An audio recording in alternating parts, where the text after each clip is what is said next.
the Cool Dad podcast. One day I'll be able to say that properly. Not today, of course.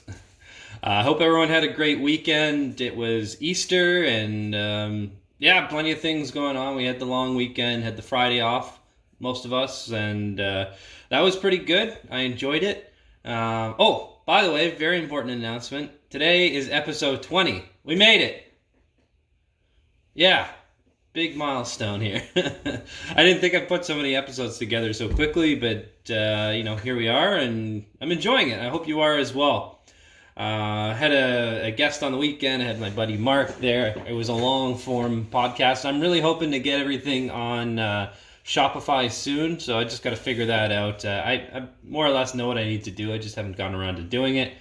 And soon, it might be an easier option than having YouTube open. I mean, that's the one thing I'm not crazy about YouTube. Now, I know it's supposed to be video-based, obviously, but it's not something you can really have in the background. Like, you can't close your phone and still listen to something or anything along those lines.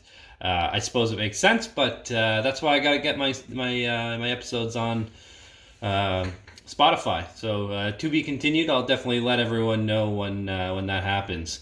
Over the weekend, personally, I did a lot of cooking, mostly baking and things like that. Finally, I did get around to making bagels. I got a video to post, hopefully today as well. I got to catch up with all this content and editing and stuff, which is pretty time consuming. And then I had a lot of family time, lots of movies. Trolls 2 came out this weekend. That was kind of cool. For families or people that are parents and are looking for something a little new to watch. Trolls is great just because there's just a lot of music in it, right? And it's all covers of things that you already know and love, and it was a pretty good movie overall.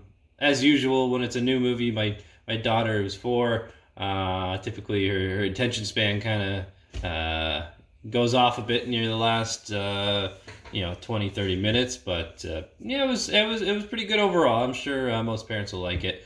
Outside of that, your typical Easter stuff, like we did the egg hunt, which I don't go too crazy on. Ironically, like, I didn't really want to go to the store and like buy a bunch of candy and chocolate and crap. I mean, a lot of parents did it, but there will be repercussions when you're isolated with your sugared up little ones. So don't get me wrong, my daughter ate a shitload of chocolate and sugar yesterday. Weirdly enough, it didn't affect her that badly. She went to bed no problem, no issues all around. But either way, like I don't eat a lot of candy. My wife doesn't eat a lot of candy, and my kid, I want to limit how much she's having on a daily basis. So what we do is we just have the plastic eggs that you can put things in, and literally I have a bowl of like Halloween candy and crap, like, I don't know, candy I just get over time. People give it to you, you're at parties and things, and it kind of just gets tossed into the pile. So we just fill the eggs with that, whatever we can find, and my daughter's happy as heck. So no complaints there. Obviously, if there are expiry dates, I'm looking for those. Although there was a few questionable gummies in there that are a little hard, but it's the worst that can happen, right? But yeah, she's super happy, and we had a great weekend. Finally got into Tiger King. Is that the name? No, yeah, Tiger King, I think. Yeah, I'm gonna go with that. Wow, that's bizarre. All I want to do is finish watching it. I got, I think, 2 episodes left. And, obviously as a parent, you can't just like binge watch it all day. So as soon as the kid goes to bed, I will be finishing that series up tonight. What a bizarre tale of weird characters. And I'll leave it at that. I don't want to ruin it. Although, I mean, I'm probably the last person to watch it, as far as everyone else I know has already binged it weeks ago, and it's taken me this long to finally get on board. But hey, better late than never, right? It's super interesting show, and wow, you couldn't. I don't think you could write a character like that. You have to see it to believe it. So yeah, bizarre. I'll leave it at that. Anyways, outside of that, I watched my typical Jesus Christ Superstar over the weekend. There was a London version of it that was live on YouTube, and then we got the classic one as well. And as I mentioned, I'm not religious or anything, but I really do like Jesus Christ Superstar. And I think one of the main reasons, I mean, music's fantastic, so it is what it is.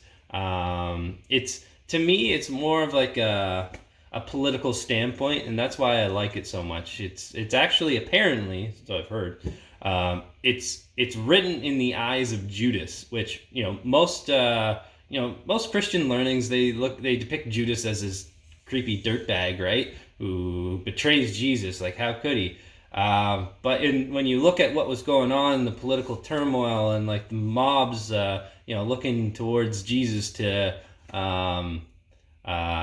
towards a rebellion and a war, and when you see all this and you understand where they're coming from, and it makes a lot more sense, and you have for maybe more of like a historical standpoint of where things were at that time, and the Romans occupying most of the, I guess, the world or Europe, or I don't know. I got to brush up on my history. It puts things into perspective a lot more, and I think it's kind of cool. So, not my all-time favorite musical, but it's right up there for sure. And it's definitely a yearly tradition to watch and listen to the soundtrack. Maybe I'll have another go of it today because it's not quite out of my system yet, but do that while I'm working. Outside of that, news over the weekend, I don't know. It's all kind of coming together. I can't really tell at all when it was released or whatnot. But Fauci and Trump, or Fauci, or whatever you say, definitely not getting along right now. He's got a little bit of a loose tongue, and he's mentioning things like the Trump administration should have been quicker to respond to this pandemic. And I mean, the numbers are crazy right now. They just keep going up and up and up every day, and it's too bad. So I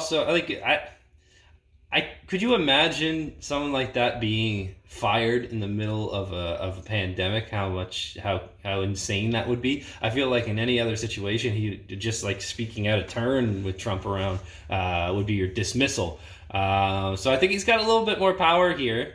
And then I also heard, and I don't know how true this is, that Mike Pence was barring him from talking on CNN. Although I know I see different articles with him and CNN, so I don't know. I don't look at the timestamps all the time. I assume this might have been pre-decision, or I don't know. It is kind of weird that you bar someone whose job it is to inform the public about a situation from a certain news station because you don't like them, because it's fake news. But you'll put them on Fox News. Like, come on. I mean, don't get me wrong. I think Fox News and CNN are both shit. But that's just my opinion. Fox News caters to people with no education and these weird stories that have no, are either twisting the truth or looking at very small, minute details and pushing those up and making it seem like they're more important. Like, there's always agendas, right? I can't stand Fox News, but at the same time, CNN to me feels more like a fear-mongering sort of network. Like, everything's a breaking story, and like if you watch CNN, you're going to be ultra paranoid all the time. So I don't watch either for many reasons, but in my opinion, I don't like either of them. So whatever, it is what it is. At this point, social distancing looks like it's still going to be around for a while. So I mean, although they might open up the economy by the end of the month, we'll see. At least I'm talking the U.S. and Canada typically follows suit with the U.S. End of the month, I don't know, because if you think about the original date that Trump mentioned being Easter, well, could you imagine everything going back to normal now? Like, no, thank you. Let's see those numbers go down a bit on a daily basis first before we make that decision. But I don't know. In 2 weeks, do you really see everything not necessarily going back to normal? As mentioned, social distancing is going to be around for at least a year, I would say. But yeah, I don't know. I don't know what to make of it yet because it just seems still kind of premature and the days kind of blend together. So 2 weeks from now, I don't know what my opinion is going to be. So um, I guess we'll just have to wait and see. Um, yeah, I mean, on that note, I was out on the weekend. I had to do some grocery shopping, and I decided to go to a Walmart this time. I haven't been to a Walmart in a while, but I needed to get a lot of different I had to get like vitamins, and I had to get like Q-tips and hair dye for sure. I had to get hair dye. Not for me, obviously. I don't think much hair dye would work on this old dome, but um, yeah, I got it for my wife, and there's kind of jokes going around where it's like the hair dye crisis right now. So first it was toilet paper, now it's a hair dye. Actually, on that note, all right, like overall, Walmart was how do I say, the least prepared situation or least structured situation that I have been to thus far. Now they had lineups to get in, and you had your separation. But I found there was probably more people in the store than there needed to be. Restrictions were a little loose. Like even when I went to go pay for my stuff, like there was suggested stickers to stand behind like 6 feet apart. But again, there's so many oblivious people that don't follow any rules and are just doing whatever. Like just, I don't know. Like, you're supposed to not put your stuff on the conveyor belt before the other person is out and has paid at this point and has their groceries and is gone.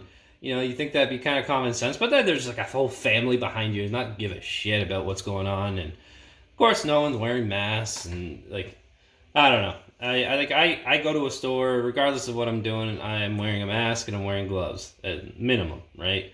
As soon as I get into the car, I'm using my hand sanitizer, which I'm really running low on. I only have like one little bottle of it, so I don't think that's going to be on the cards anytime soon. So I'll just have to be extra careful and make sure I wash my hands, which I'm doing anyways as well. So I think I'm taking as many precautions as I can, but I'm amazed to see how many people aren't.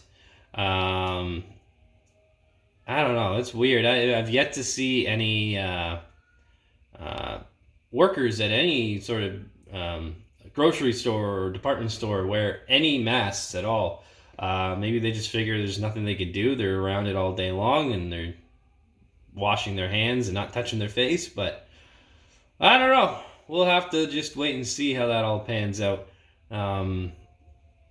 Yeah, yet to be determined. But yeah, I mean, it was an interesting choice. What I meant to say was, when I was talking about the hair dye and all that, the toilet paper aisle was fully stocked. Like there was tons of toilet paper options to choose from at Walmart.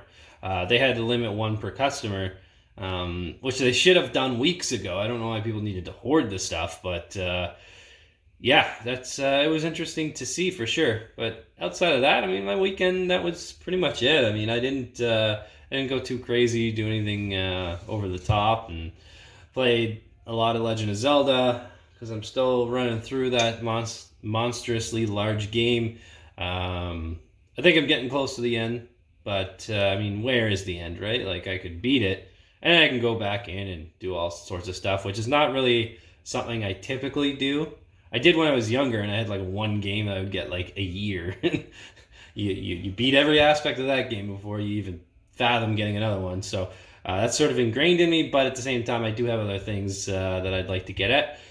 And playing a Zelda game, as my wife can attribute to, is a commitment in itself. And it was kind of funny, and I mentioned this during my chat on Friday with Mark, is that my wife's really into Legend of Zelda Twilight Princess right now. She hasn't put it down in several days, and it's intense. And it's good to see. I guess with most things in a relationship, it's good to see your partner getting involved in something that you are passionate about, just to see the time that goes into it and the weird sort of addiction you get to it. Addiction to completion, I would say.